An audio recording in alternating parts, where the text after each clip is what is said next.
Hello, Assam ವಲೈಕುಂ. ನಮಸ್ಕಾರ ಎಲ್ಲರಿಗೂ. ಇವತ್ತು ಒಂದು ಡಿಫ್ರೆಂಟ್ ಆಗಿ ಎಗ್ ಪಕೋಡ ಮಾಡ್ಕೊಳ್ಳೋಣ. ಈ ಥರ ಜನರಲ್ ಆಗಿ ತುಂಬ ಕಡೆ ನಾನು ನೋಡಿಲ್ಲ ಮಾಡೋದು. ಅದು ರೀಲ್ಸಲ್ಲಿ ನೋಡಿದ್ದೆ, ತುಂಬ ಇಷ್ಟ ಆಯಿತು ಮಾಡೋಣ ಅಂತ. ಟೇಸ್ಟ್ ಕೂಡ ಮಾಡಿದ್ದೀನಿ, ತುಂಬ ಚೆನ್ನಾಗಿತ್ತು, ಇಷ್ಟ ಆಗಿತ್ತು, ಅದಕ್ಕೆ ಮಾಡ್ತಾ ಇದ್ದೀನಿ.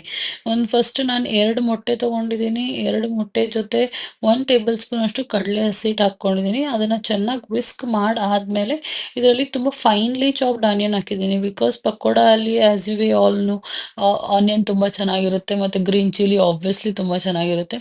ಮತ್ತು ಒಂದೇ ಒಂದು ಚಿಟಿಕೆಯಷ್ಟು ಸೋಡಾ ಹಾಕ್ಕೊಂಡಿದ್ದೀನಿ, ಮತ್ತು ರುಚಿಗೆ ತಕ್ಕಷ್ಟು ಉಪ್ಪು ಹಾಕ್ಕೊಂಡಿದ್ದೀನಿ. ಇದನ್ನು ಚೆನ್ನಾಗಿ ವಿಸ್ಕ್ ಮಾಡಬೇಕು, ಮತ್ತು ಇದನ್ನು ಡೀಪ್ ಫ್ರೈ ಮಾಡಬೇಕು. ಡೀಪ್ ಫ್ರೈ ಮಾಡಬೇಕಾದ್ರೆ ನೋಡಿ, ತುಂಬ ಚಿಕ್ಕ ಚಿಕ್ಕದಾಗಿ ಹಾಕ್ಕೋಬೇಕು. ಇದು ತುಂಬ ಬೀಟ್ ಮಾಡಿದ್ದೀವಲ್ಲ ಎಗ್ಗು, ಅದರಲ್ಲಿ ತುಂಬ ಅದು ರೇಸ್ ಆಗಿ ಸೈಜ್ ತುಂಬ ದೊಡ್ಡದಾಗುತ್ತೆ. ಸೊ ಚಿಕ್ಕ ಚಿಕ್ಕದಾಗಿ ಹಾಕ್ಕೊಂಡ್ರೆ ಅದು ಡೀಪ್ ಫ್ರೈ ಆಗಿ ನೋಡಿ ತುಂಬ ದೊಡ್ಡ ದೊಡ್ಡ ಸೈಜಲ್ಲೇ ಬರುತ್ತೆ. But it will be very tasty. ಅನ್ನ ಸಾರು ಜೊತೆ ಎಲ್ಲ ನಂಚ್ಕೊಳ್ಳೋಕ್ಕೆಲ್ಲ ತುಂಬ ಚೆನ್ನಾಗಿರುತ್ತೆ. ಆಸ್ ಎ ಸ್ನ್ಯಾಕ್ ಆಲ್ಸೋ ಇದನ್ನು ಮಾಡ್ಕೋಬೋದು. ತುಂಬ ಚೆನ್ನಾಗಿತ್ತು, ನಮ್ಮ ಮನೇಲಿ ಎಲ್ಲರಿಗೂ ಇಷ್ಟ ಆಯಿತು. ನೀವು ಒಂದ್ಸತಿ ಟ್ರೈ ಮಾಡಿ ನೋಡಿ. ಇದೊಂಥರ ಹೊಸ ಸ್ಟೈಲಲ್ಲಿ ಮಾಡೋ ಎಗ್ ಪಕೋಡ ಅಂತಲೇ ಹೇಳ್ಬೋದು. ಬಿಕಾಸ್ ನಾನು ಜನರಲಾಗಿ ತುಂಬ ಕಡೆ ನೋಡಿಲ್ಲ. ಸೊ ಇದನ್ನು ಫ್ರೈ ಮಾಡ್ಕೊಂಡ್ಮೇಲೆ ಇದ್ರ ಮೇಲೆ ಸ್ವಲ್ಪ chaat masala, red chilli powder, ಒಂಚೂರೇ ಚೂರು ಸಾಲ್ಟ್ ಹಾಕ್ಕೊಂಡಿದ್ದೆ.